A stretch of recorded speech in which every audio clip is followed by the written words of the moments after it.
This show is for the sales leader who knows they have a pivotal role in driving outstanding sales results. Getting hired or promoted to manage a sales team is a big accomplishment, but you know you have to work hard to become a great sales leader. You are listening to the Divine Comedy of Sales podcast. Here's your host, coach, and advisor to elite sales leaders from around the world, Matt McDarby. Hello and welcome to the Divine Comedy of Sales podcast. I'm Matt McDarby, veteran seller, leader, coach, and advisor to elite sales leaders all over the world. I'm so excited to have you listening. In our latest season of interview episodes, I'm going to be asking some of the same questions about lessons learned, some of the great challenges that the leaders I'm interviewing have overcome. Who did they learn from? But there's one important question that I'm adding to the mix, and it's essentially, what are the most important parts of your system? And this is my way of bringing systems thinking, which has been a recurring theme of the last several episodes, into our conversations with highly effective and successful sales leaders. Why am I doing that? I'm doing that to help you clarify in your own mind, what are the key elements in your system? What does your sales leader's operating system look like? I'm really excited to have you listening in on these conversations. So I hope you love this season of interviews. Our very next guest is coming up right now. Our next guest started his sales career at AT&T, first in inside sales, as we called it back then, and then field sales.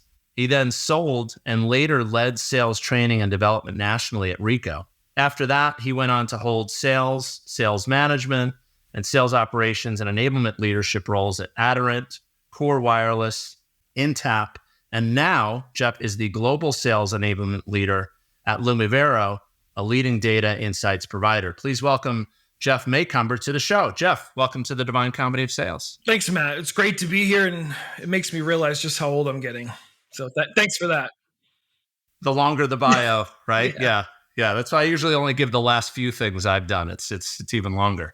So Jeff, in the interest of grabbing as much as we can out of your brain as efficiently as we can, I'm just going to dive in with some questions, if that's okay. Yeah, that's perfect. Beautiful. All right. So for those listening, over the last few months, I've been talking a lot about systems and systems thinking. And the reason I'm doing that is the best sales and enablement leaders that I know and that I've observed have a system or a way of kind of making sense of all of the interconnected parts of the sales organization, right? Diagnosing, tuning, moving certain levers to get the performance and the results that they want. You've been a really successful leader, sales leader, and sales ops and enablement leader for a long time. So I presume you have, whether you call it a system or not, there are elements to it.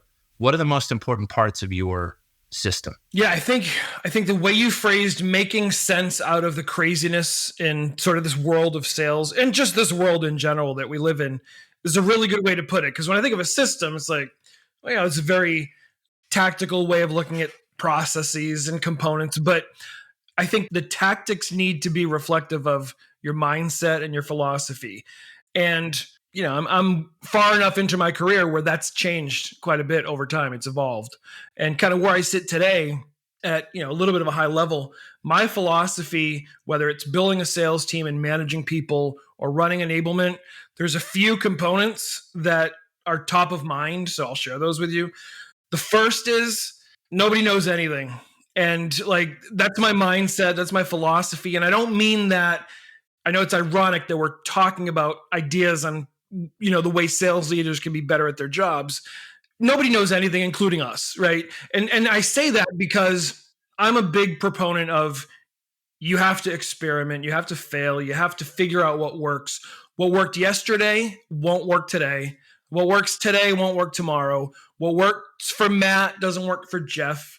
And when I hear people talking about absolutes in sales and in life, quite frankly, sports, politics, whatever it is. When I hear people talking in absolutes, typically that's a signal that either they're not all that confident in their stance and they don't want any sort of pushback. But I've just seen so many things work that I was like, there's no way that should work. So I think if you have that mindset, nobody knows anything, it really creates an atmosphere where people try things, they experiment. So that's kind of the first thing. the next thing that I try to, the next part of my system or the way I try to operate is I think everything you need to know about sales can be learned from being a buyer. And I learned that, honestly, I would say in the last 5 or 6 years, just being part of more buying processes on the buying side. And it really shined a light on me, or for me, about kind of how poorly we treat and react to buyers in a typical sales process. And one of the things that popped out to me, which shows to me misalignment between the buying process and the sales process, is I was working with a company. We were buying a sales engagement platform, and it was at the end of the sales cycle. So this is when typical company, the SDR would have nothing to do with me, right? And I was just the champion, kind of helping champion the cause, but I wasn't the end, decision maker. And an SDR followed up with me in the very latest stages of the deal with just some content that they thought would be useful to me. Now, I know what they were actually doing was saying, hey, you owe us, you owe us something. But I don't know, it shined a light to me. I mean, most organizations don't have their SDRs working in those later stages. And I don't know what the answer is, but I know that if you want alignment with how people buy, I encourage and provide my sellers with the opportunity to be part of buying processes and buying committees. And it's not always easy, and there's not always time to do that. But especially for more tenured sellers who maybe have gotten into some habits, it's a good way to kind of remind them of the experience on the other side. And then just, the third piece that I want to highlight is I really think you have to have the mindset that nobody cares about your products. Nobody cares about your products unless you give them a reason to, and you can't possibly give them a reason to if you don't really understand a day in the life of those people. And so I'm friends with a guy named John Seelig on LinkedIn, and he said to me one time, he was like, we ask sellers to sell products they've never used to people whose jobs they've never done, right? In industries they've never worked. Good luck, right? So my philosophy is all of the sellers that I manage or support have to have the equivalent of a PhD in the life of the people that they're trying to sell to. So I don't know. Those are some of the areas that, are top of mind to me today, just because of the world that we live in. No, great points. If I may, I'll react to a couple. John Seelig, he's the comedian, isn't he? Yeah. I've met him. Yeah, good guy. It's kind of going back to the first one, nobody knows anything. It strikes me, depending on where you put the emphasis in that sentence, right, the meaning changes pretty dramatically. Nobody knows anything is sort of pejorative, but I take it you mean nobody knows anything. Yes. Well, right. Usually, it really depends. Yeah, for the most part, I say nobody knows anything, but also it's just nobody knows anything. I don't know. It just feels like, so I'll give you an example. I mean, I was training a group of SDRs on just email best practices, and we were talking about subject lines. And, long story short, a new SDR accidentally put a placeholder subject line in his cadence and then sent the cadence. And the placeholder was just the letter A. It got the best engagement of the team that month. So of course. So in that scenario, nobody knows anything. Right. See, I put emphasis on the knows because I go into every situation we don't know that for sure. We have a sense, but we don't know. We have to go get evidence. Then we'll know. So anyway. I think in most cases, that's what I mean. Yes. Also, what also really resonates with me is you can learn everything you need to know by being a buyer. And if you can't do that, I presume it's at least understand the psychology of the buyer and the process they go through. Totally. I mean, even if you use your personal life as an example, I know that for me, I had kids young, and in my 20s, you talked about my experience. Well, the reason I left AT&T in my 20s is I got laid off, and I got a little bit of a severance check, and I decided I have kids. I'm going to go get a vehicle that's good for my family, right? And I walk onto the lot, and I'm 28, I think, and they bring me right to sports cars and two-seaters and small cars. And, I got off, I walked off the lot because you didn't even try to ask Yeah. Why am I like, what brings me to this car dealership? Because people don't go to car dealerships just for fun. The same is true with buying software. People don't attend demos and discovery calls just because they have nothing to do. Yeah. Can you imagine if that was your life? Yeah, no. I can't.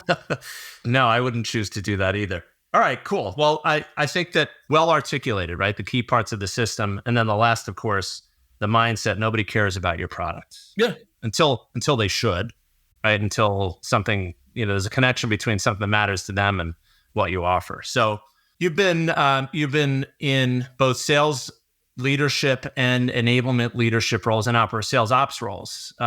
So you've led different kinds of teams. What's the most important lesson you've learned so far about leading a team, whether it's sales or enablement? I mean, what's the kind of the big lesson? Yeah, the big lesson is, I know this is the easy answer, but the people, and I'll get into some detail there, but, and it, for me, it goes back to, and I'm sure for a lot of people, it goes back to some of your earliest experiences managing people. I'm the type of person that when I take over a team, if I'm leading a team, I have to figure out the personalities on the team, right? That's pretty commonsensical. But when I say the personalities on the team, I think understanding some people are going to meet the new manager and be like, here's all the things I think you want to hear, right? And then there's others who do nothing but complain about everything. But one thing that I learned very early on in my management career was really taking note of and taking stock of these conversations. And I'll share a story with you. So I just left AT&T and I joined Icon Office Solutions, which eventually became Ricoh or got acquired by Ricoh. And I had a job in sales, and then I was promoted to a role that, quite frankly, I don't know that I was fully qualified for. I was about to manage a team of 9 managers who had about 50 people underneath them. And I was, under 30 years old. But I knew that if I tried the job, I would do well at it. I think I interviewed well. So I go and I talk to my new employees, and I'm talking to this guy. I'll never forget him. His name's Stuart Porter, if he's listening. Probably not, but I don't know where he is today. But he said to me, I don't think you should have this job. I don't think you should be in this seat. I applied for this role and it was mine. It was really his. He was being groomed for the role. And he's like, and I don't think you should have it. And I was like, here I am thinking like I'm the stuff, right? So right. This conversation at first, I was like, well, then I want to fire this guy, right? Because he's being insubordinate, and I just got this really cool job. But then I talked to my boss, who I replaced. He got promoted, and he hired me. And he's like, that's your best employee. And it opened my eyes to the fact that I need Stuart and I need him if I'm going to be successful. So I really had to put my ego aside. And, that was a huge learning experience at a young age that, this guy, he hates me. He probably still hates me. And I didn't particularly, like, we were never going to go out and have beers together, but he worked for me for 3.5 years and was one of my best employees because I leveraged the skills that he had. And, so anyway, I think the people is the most important piece, but really understanding those early conversations, because I think, there are other people in that scenario that I talked to who are just negative and vented and didn't offer a whole lot in the way of solutioning or anything like. So anyway, it's about the people, and you have to check your ego. Yeah. Oh, believe me, I know what you mean. I'm curious, in the example with Stuart, and you said maybe, you didn't totally win him over, but he stuck around for 3.5 years and was still a top performer. What was it that tipped the scale, at least so that he didn't walk or he wasn't getting in the way of what you were trying to achieve? Like, what was the thing that at least made that a productive relationship? I think because customers loved him. So I used that and I let him show that skill set and let that skill set shine, right? So customers really liked him. So I didn't get in his way. Like, I didn't try to, elbow my way into those conversations. Our biggest key contact in our biggest account was a huge fan of his. So, when it came time to us showing up with QBRs and, customer service type sessions, I let Stuart take the lead. So I think kind of doubling down on letting him showcase his skills so that if other opportunities came up, he would be considered for them. And frankly, if opportunities came up elsewhere, I think as a manager, part of your job is not everybody's going to stay. And it's your job to get them ready for the next role, wherever that is. Sure. Yeah. The job is like help them to be successful in the role they're in now, but help them understand what other roles they can be successful in, whether that's with you or else. Yep. somewhere else, right? Yeah. Yeah.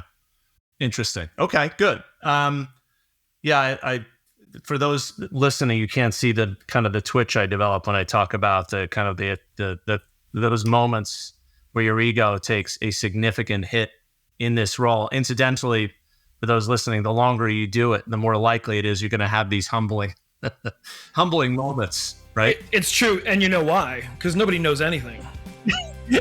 Especially me. That's true. That's true. There we go. We've come full circle. Driving great sales results is hard. Doing it consistently is even harder. There are so many obstacles that can prevent you from becoming the most effective sales leader you can be. Find practical advice you can apply right away by picking up your copy of Matt's book, The Divine Comedy of Sales, at www.divinecomedyofsales.com. So, look, you've chosen to do. It's my position, and I think I can back it up with thousands of examples. That not only is the sales manager's job the pivotal role, the most critical role for driving results, it's also the most difficult. I would lump sales enablement leadership in with that because those roles are so closely entwined. Plus, leading a global sales enablement function, I think the expectation generally is you're the one that sort of has the whole picture of the art and the science, the data, the soft skills, all of it sort of accounted for, right? Built into the system, so to speak. All that's hard. So I presume you love doing this, part of it, some of it, maybe all of it.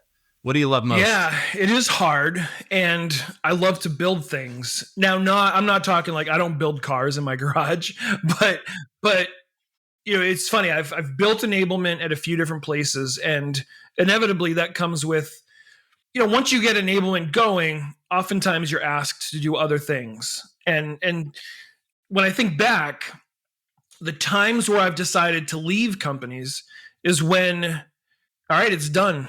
Like it's built and it's humming along, and I've been able to hire some folks, and I had that experience recently at Intap where I was there for a while and built enablement, built the BDR team. I had developed and groomed my replacement, and he was ready to be promoted or he was going to leave, quite frankly. And at the same time, I was getting recruited to build something else. So for me, it's about building. It's why I took on the role at Lumivero that I'm in now. Is there's so much opportunity if we just build it right.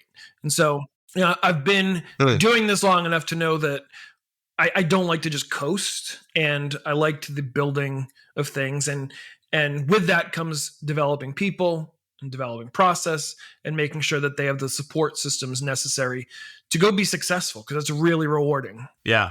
I'm glad you said. I was going to pull that out of your answer and say, hey, what's implied in all this, Jeff, is that if you built it and it's ready to hand off to somebody, that there is someone there that you've developed who's actually ready to take it on, who can be successful in that role, right? So incredibly important point. And I presume from that it's not only the building, but it is the developing, because you said earlier, right?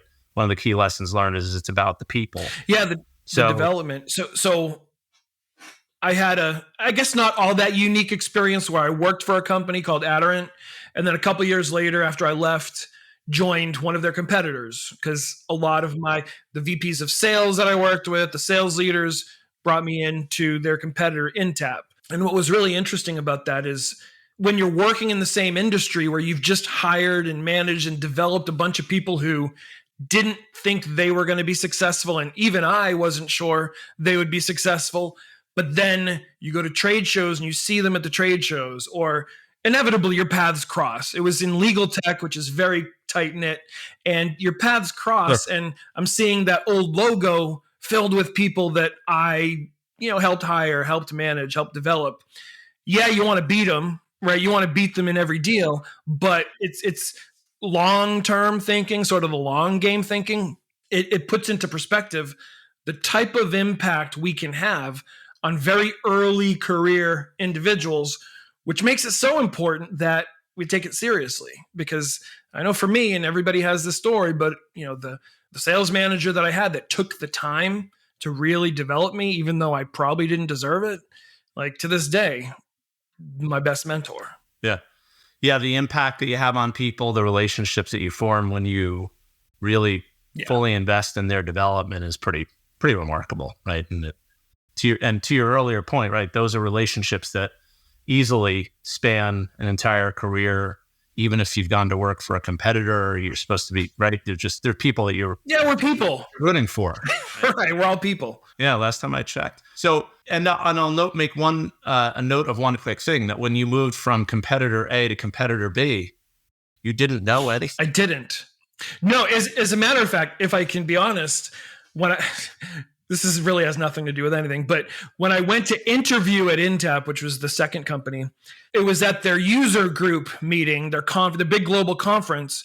And I didn't really understand, because they're not direct competitors. So it's a long story, but I didn't know they were like directly competing on things because I had left that industry for a little while. I got my hotel room key, and on the key was the logo of my former employer. Now, because they're also partners in some areas. And so I was like, I thought I knew, but I really don't know anything, because why is the name of my old employer on the key card for the company that I'm interviewing at?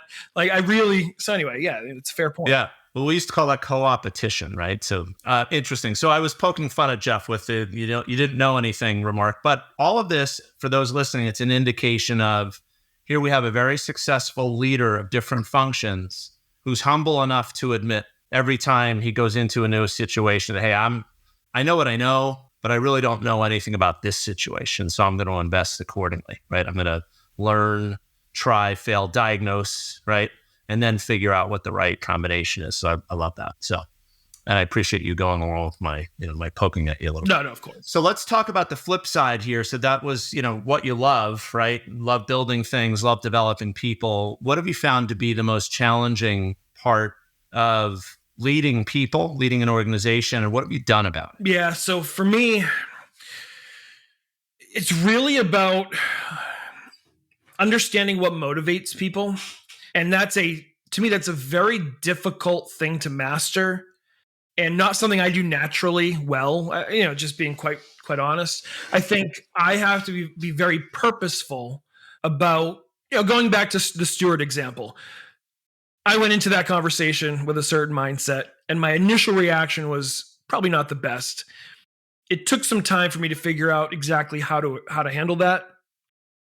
And really what I've learned with that and other examples is you really have to master what motivates people and understand it changes, right? It changes over time, and what motivates you. But so you really have to understand what motivates people.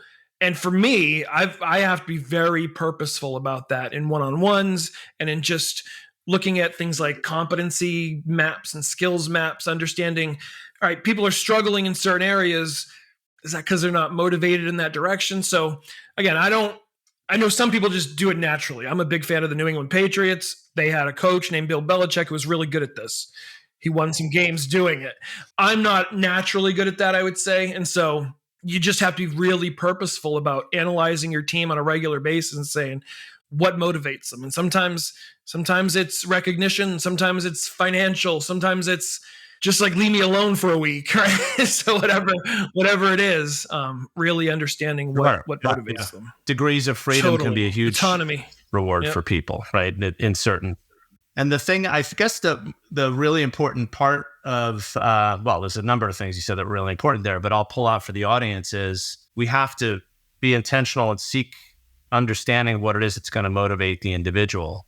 so that whatever recognition or reward or whatever we're doing to motivate them is relevant.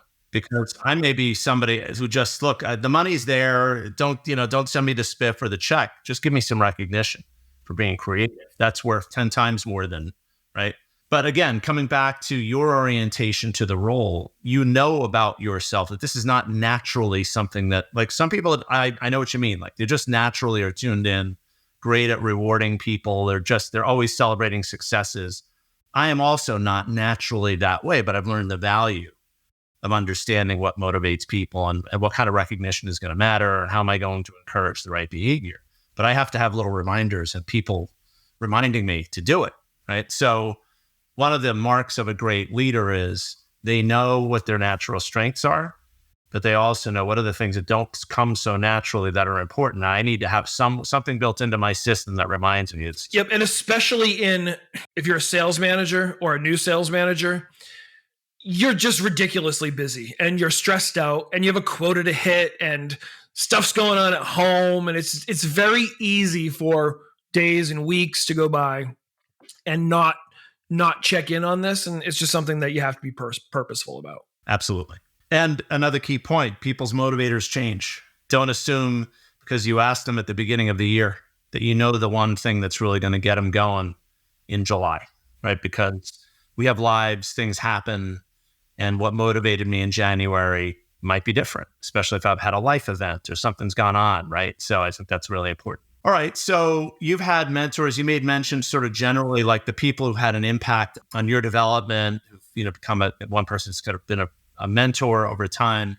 But I'm going to ask you about who has had the most influence on you and as your work as a leader. Can you boil it down? Is there one person or maybe one or two people that you can talk about? There's two people that come to mind. The first, I'll be brief.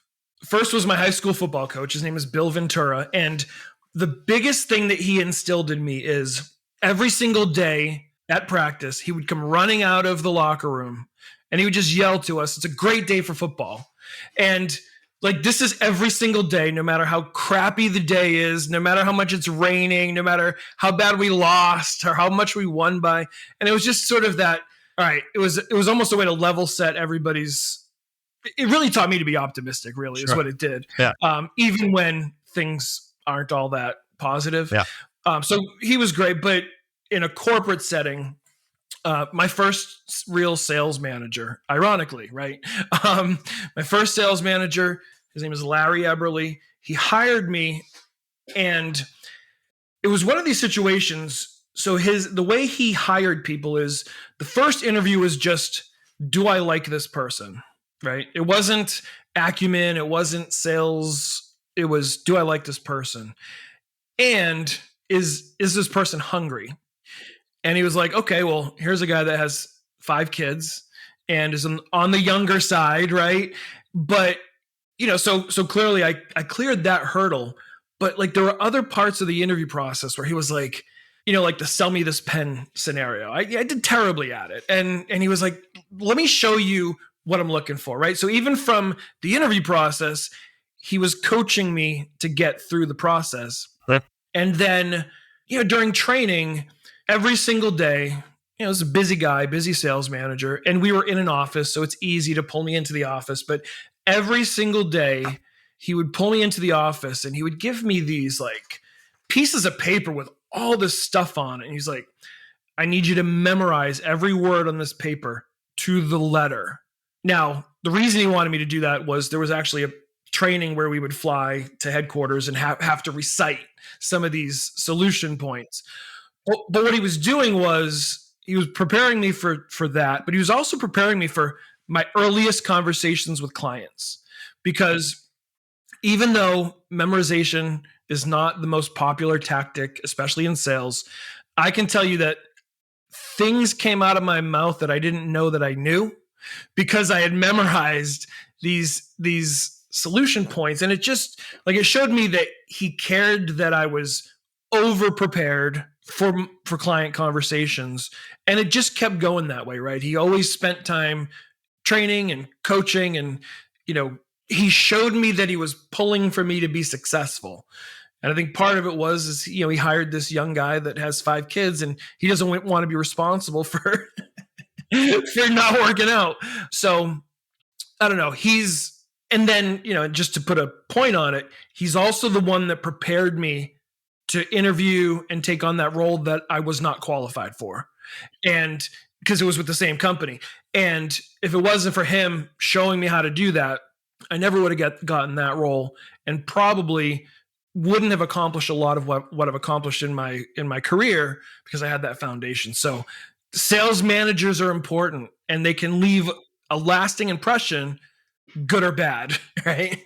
Yeah. And for everyone listening, make note of the story here, right? What Larry did for Jeff was really, it sounds like a series of small things, right? It was like helping you to prepare and getting ready for first client conversations, but demonstrating that he was willing to invest even during the hiring process to help you get a little bit better and address questions more effectively. And how many years ago was this? This was 2002. Yeah, 22 years ago, folks, right? These little things make an impact on someone who's had a great deal of success. So what are you doing is the question. We'll come back to that when I do our summary here in a few minutes. But what are you doing that's going to make an impression on that up and coming seller or leader? Yeah, and I think the other really important thing is, it was a little miserable when I was going through it, right? It was a little, having to memorize pages and pages of text, but it's like anything. Once you get through it, you look back on it and you think, wow, that was really helpful. Yeah. You ate your vegetables. All right. Last question. I've only got you for another minute or two here. So purposely open and vague. What else, Jeff? What else do we need to know? I just think, for me, I'm at a point in my career where I'm old enough, but I'm young enough. I'm 48. So I've done a lot. I still have a lot to do, hopefully. And one of the things that hits me and hit me early on, but not early enough, was you really have to evolve what you're doing as you go. I would say that 90% of my philosophy in running a sales team in 2024 is different than it was even maybe 5-8 years ago. And so it's important to evolve. And I learned this from, just like everything. I think there's a story. I was like 30, maybe 35. And there was a guy that worked for us who was very late in his career. He was getting ready to retire. And we were selling time and billing software to law firms. And I looked at him skeptically because, what is this guy? He's stuck in his ways. But he said to me, he was like, when I started selling time and billing software to law firms, well, it wasn't software. It was actually books. We sold books to attorneys to track their time. He's like, and now I'm selling artificial intelligence. And so you must evolve and you must adapt. And maybe sometimes people do know what they're talking about, but it's only because they've evolved and they've adapted as they go. Sure. I'll bring this full circle. I think this connects up directly with one of your first points. Nobody knows anything, right? Despite my experience, despite what I've learned over 20 plus years in your case of doing sales leadership or enablement leadership, I have to keep learning. I have to evolve. And I think it's a great example too. It's true for sellers. So how are we helping them to evolve and learn? Their job doesn't get easier simply because they've been doing it for a long time. Things are changing. How buyers buy. Yeah, sometimes it's harder. Yeah, absolutely it is. In 2024, it certainly feels harder for a lot of people than it was a few years ago even. It does, but I've had this conversation with sellers before, and then a lot of times the response that I get, and this is something we have to remember as managers, I said to a guy one time, I was like, what worked 5 years ago doesn't work today. And he's like, yeah, but I have a boat. I have a boat, and I named it the product that I sell because I made enough money selling this product this way to buy a boat. So I guess there's a balance, I guess is what I'm saying. Sure. That's right. Yeah. You don't forget everything you've learned, right? And I know I interrupted you. Midstream there. No, that's okay. It's all part of learning. So Jeff, what I'm going to do, I know you've got to get to the next thing. So what I'm going to do now is kind of talk through what were some of the high notes, the gems that you offered for the audience, and challenge them to think about how do they take some of what you've learned and apply it to their world. Before I do that, I just want to say thank you for spending the time with us. I loved it. It was a great conversation. Thank you so much for joining us today. Thanks for having me. Well, that was a lot of fun. Jeff Macomber has been in my network on LinkedIn for several years. We've never really had a chance to go into any depth and talk like we did today. And he was really a joy to have on the show. He said a few things that I think are important that I want you to reflect on and think about. How do these apply? Do these apply? What's my version of what he said? And I'll sort of jump around because there were some things that he said later in the conversation that are kind of front of mind. First, when I asked him about, who have you learned from, who's inspired you, he mentioned his high school football coach. That resonated with me as an very old high school football player myself. I remember things that my head coach did to motivate. And he talked about his, and he said every day, regardless of the circumstance, he would burst out onto the field and say, "It's a great day for football." Well, I wonder, based on what you sell, as a leader, are you starting when you engage with your team? Is it a great day for selling whatever? Right? That's something I have to work on myself. I'm not a cheerleader per se. I'm a pretty serious guy, but I think there's a ton of value in having that person that sets the tone, a very positive and enthusiastic tone, almost regardless of what's going on around you. So that's, I think, a great lesson. We joked a few times about what Jeff said early on. He said, nobody knows anything. When I asked him to talk about his system, it was sort of a mindset thing. The way that he looks at his role, whether he's new coming into a role or if he's been in role for a while, it's this idea that, look, nobody knows anything. We can't just make assumptions. We have to experiment. We may fail along the way, but if we do those things, we'll learn. So let's just assume we don't know what works necessarily, even though we may have a formula that we've repeated many times. Let's just challenge ourselves and think about, is that really the thing that's going to work going forward? So nobody knows anything. Jeff Macomber's rules, right? Key part of his system. He also said something that very much resonated with me as an old Huthwaite guy and a devotee of the buying cycle and Neil Rackham's books. He said, you can learn everything you need to know about selling by being a buyer. Understand the experience they go through. That really resonates with me. Now, the way I learned about buying psychology was picking up a book, really trying to understand what the phases of the buying cycle look like in the real world, applying them to my sale. But I think I probably could have learned them faster if I had worked for a guy like Jeff, who would give me a chance to participate as a buyer in buying cycles, right? I would know what it feels like. So I think that's a great element to his system. And, overall, really, this is, Jeff is a guy that loves what he does. He said he loves building things, but he said one of the things that's most challenging about leading teams is really understanding what motivates people and being purposeful about that and knowing that the motivators change. I think that's another really critically important point for you to consider. Do you know what motivates every member of your team? Or are you making assumptions about that? Is it possible that what motivated them last year or the beginning of this year has changed? Have they gone through something that would cause them to look at the rewards that you gave them in the past and not necessarily value them as much?